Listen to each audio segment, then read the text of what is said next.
Welcome to The Explainer. Today, we're doing something, well, kind of unusual.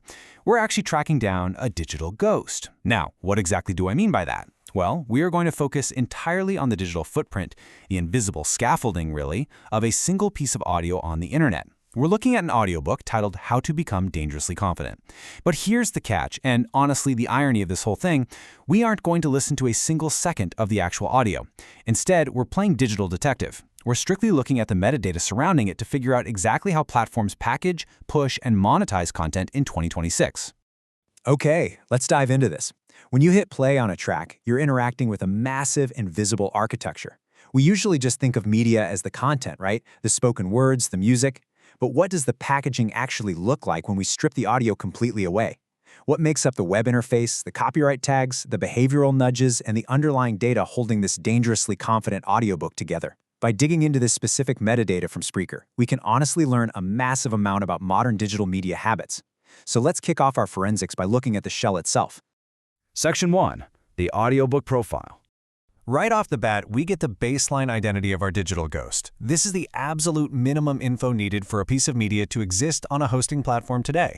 Check out this incredibly precise runtime, exactly 2 hours, 40 minutes, and 13 seconds. Published on October 20, 2025.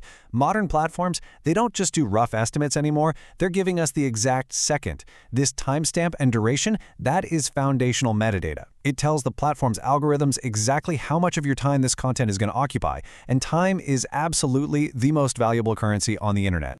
But here is where it gets super interesting. The user-provided data is basically non-existent. The author and organization are just listed as audiobook lovers, and there's absolutely no website or SEO tags provided. It's almost entirely blank. So what does that mean?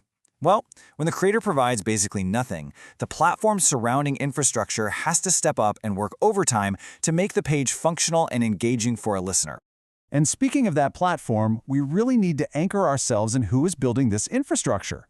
It clearly states, copyright 2026, Spreaker Inc., an iHeartMedia company. So we aren't looking at some rogue independent website in the wild west of the web. This ghost-like, totally bare-bones profile is being hosted and legally protected by a massive global corporate entity. It just goes to show you that even the most niche, underdocumented stuff on the internet gets swallowed up by massive media conglomerates. All right, Section 2. Global reach and UI architecture.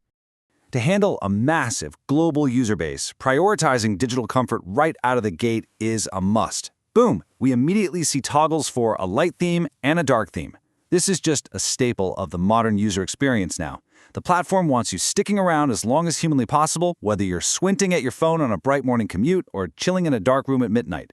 Giving you that control over the visual environment is literally step one in making sure you never want to leave. And this brilliantly illustrates the platform's international ambition. The UI language options baked right in include English, Italian, and Espanol. So even if the audiobook itself is strictly in English, the wrapper around it is instantly welcoming to a huge chunk of Europe and the Americas. The whole architecture is designed to be universally accessible, prioritizing user acquisition on a truly global scale. Moving on to Section 3, the psychology of the queue. Now let's look at how the interface shifts from just passively hosting to actively nudging your behavior. When your listening queue is empty, they don't just leave a blank white space. They use this slightly melancholic, sad language. Looks like you don't have any active episode, or it's so quiet here. It's kind of funny, actually. You're about to listen to a track on how to be dangerously confident, and the platform is trying to make you feel this sense of digital loneliness. But right below that, the immediate cure. Browse Spreaker catalog to discover great new content. It perfectly contrasts that lonely state with an aggressive call to action. Which leads right into this highly enthusiastic prompt, time to discover new episodes. Because in the digital media world, silence is literally the enemy. If the audio stops and you close the app, well, they lose their chance to monetize your attention. This prompt is their ultimate retention strategy, framing endless, continuous consumption as this really exciting journey of discovery, rather than just, a chore. So how do they lock that retention in? With a very clever feature flow. To listen anywhere and get offline access, you have to download your favorite episodes. Makes sense. But to download them, you first have to sign up. By putting a highly desirable feature like offline listening behind an account creation wall, the platform seamlessly converts casual, anonymous lurkers into trackable, registered users. Section 4. The AI transcription era. Okay, this is where 2026 really shows its technological hand. There's a very telling disclaimer here. This automatic transcript is brought to you by AI technology. Please note that complete accuracy is not guaranteed. This is such a profound statement on how we consume media today. They are using AI to do the incredibly heavy lifting of instantly turning nearly 3 hours of audio into searchable text, which is huge for search algorithms. But they still need that legal safety net. The AI is confident, sure, but apparently not quite dangerously confident enough to guarantee perfection without a little disclaimer. And finally, Section 5. Sharing, support, and the ultimate goal.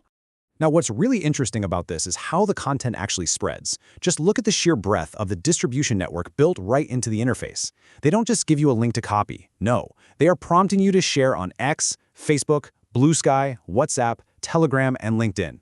It's a completely exhaustive, multi-channel marketing push. Basically, they make it incredibly frictionless for you to do their marketing for them, turning listeners into an unpaid distribution network across the whole internet. And for the tech-savvy crowd out there, you've got the embed option. They cater directly to developers with a guide for adding a personal touch, offering both dark and light embed themes. This basically ensures that the digital ghost of this audiobook can break free from the host site and haunt literally any other web page, seamlessly blending into different designs, while of course funneling all that sweet data right back to the mothership.